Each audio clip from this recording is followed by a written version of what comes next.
ఎగుమతులకు పాల్పడుతున్నారో, ఒక అడ్డాగా care of అడ్రస్గా Kakinada పోర్ట్ని మార్చేశారో అక్కడ తనిఖీలు విస్తృతంగా చేశాం.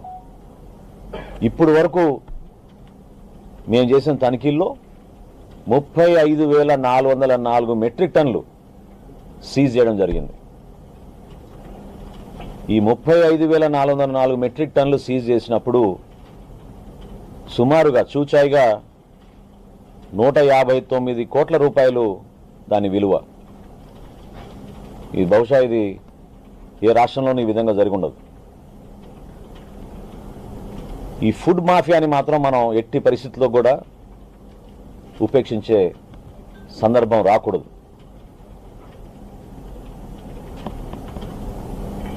ఈ మాఫియా ఏ విధంగా వ్యవస్థీకరించిందో మన కాకినాడ పర్యటనలో మీరందరూ చూశారు. చాలామంది మీడియా మిత్రులు, అధికారులు కూడా